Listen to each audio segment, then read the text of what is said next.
Hello and welcome to the Sports on Pulse. Hi, I'm Gary Al Smith. Asamoah Gyan is an Al Ahly Dubai player. He was unable to make his move to Reading for circumstances that he would explain to us shortly, but we do know that he will be spending the season on a loan deal with the club in Dubai. We had Asamoah Gyan speak to us exclusively to tell us and to answer one question. Did he really fail the medical at Reading or not? Yeah, it was a stressful week. My family was stressed because of the deadline and stuff. But we knew what was going on. We were going on with the paperwork and stuff. So we knew something would have happened. Although people were scared and stressed about me not signing. But at the end of the day, I signed with a club that I like, good club, with a coach that I've worked with. So at the end of the day, I'm happy, very, very happy. The fact that you played at Al Ahly and now you've gone back to the UAE to play for a different club. Yeah, my former club was a bit disappointed. I'm talking about the fans. They were a bit disappointed because of the relationship we had. They thought if there should be any club, I should go back to Al Ahly. I spoke to them a couple of months ago, and they told me they've had their recruitment, everything was okay, so I had no chance there. So me moving there, I think I would say it wasn't my fault. It's part of the job, So I'm very, very happy where I am today. It started out that you were going to England, everybody knew you were going there, and then in hours the story went on its head and we started to hear all sorts of strange things. What exactly went on? Yeah, first of all, it was a family motivation first because I'm moving my family to the UK. I wanted to stay close to my family. Everything was okay. So I just went there to play, to be very close to my family. But when we went, we all heard what happened. About me failing medicals and stuff, which I don't think it's professional. It's not professional at all. I went there, I did the medicals, everything was set. The journalists made their setup, everything was set. I was about to sign, and then we had a conversation that I didn't agree. I didn't want to, so we had some misunderstanding there, and then I got upset and left. So it was the following day that I heard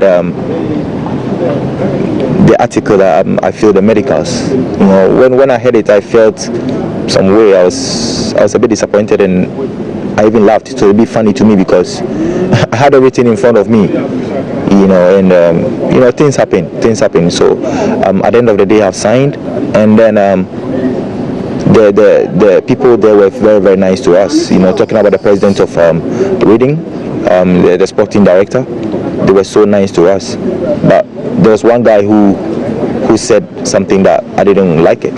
So at the end of the day, even me signing yesterday, they sent us some messages and congratulating us on everything. Is it possible if you tell us what the guy said that you didn't like? Yeah, talking about me not coming to the national team and stuff.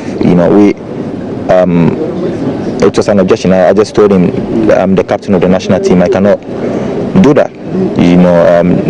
I started from day one. I'm now the captain. The national team has made me who I am today. So if I retire from the national team, that is another issue. But I'm still the captain of the national team. I'm still playing, and I'm on the list. So there's no way he can tell me that. And we had some misunderstanding, and I got up very upset. Can I say you were eager to play in England? Yeah, I was eager.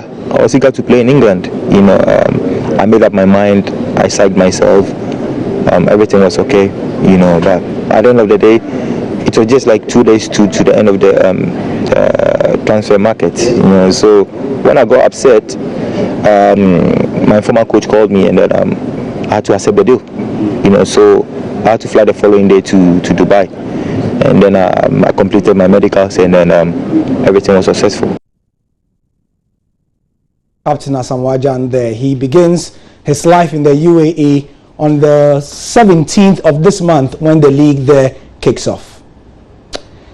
Transfer deadline day has come and gone in a lot of the major European leagues as well. In England, there was so much spending 1.165 billion pounds was spent in this window alone, more than 200 million pounds more than the other year, the last transfer window. So England tends to take all the attention. What about some of the other major leagues? Today we are in Italy. The Serie A is an attractive league also, and we saw one of the biggest deals, in fact two, involving Juventus. They sold Paul Pogba out for 89 million pounds to Manchester United, and they got in Gonzalo Higuain for just about 5 million euros less. On the line to speak to us about the Serie A and how things work there, whether it's the same or different from England, is Oliver Arthur, who is a very well-known Ghanaian football agency, joining us to look at this matter. Thank you, Oliver, for joining us. Yeah, thank you. Great to have you. I'm sure you were busy in the last 24 hours getting your players who are going to Italy to sign their deals. Yes, it was a very busy time.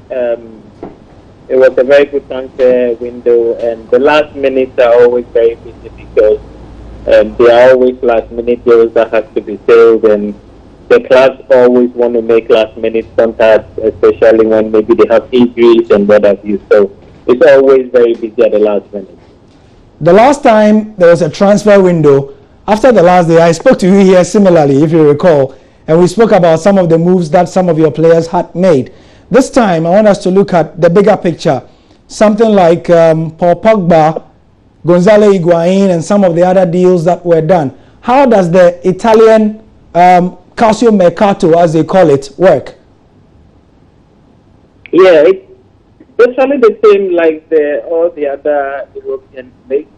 In the past, the Italian league had a little down when there was this economic downfall. It affected the Italian league very much. But now things are changing. Now there's a lot of other foreigners coming in. We can talk about AC Milan getting new owners, Inter Milan getting new owners, Roma having a new owner from the US. So there are a lot of foreigners coming in to put a lot of money in it. So the Italian league now is picking up, and investments are really going high. So now we can see big figures in transfers in the Italian league now. Yeah, I mean, and we are. You can see that the Italian league this season was the second highest in terms of transfer figures. No doubt held by the transfers of Pogba and Higuain.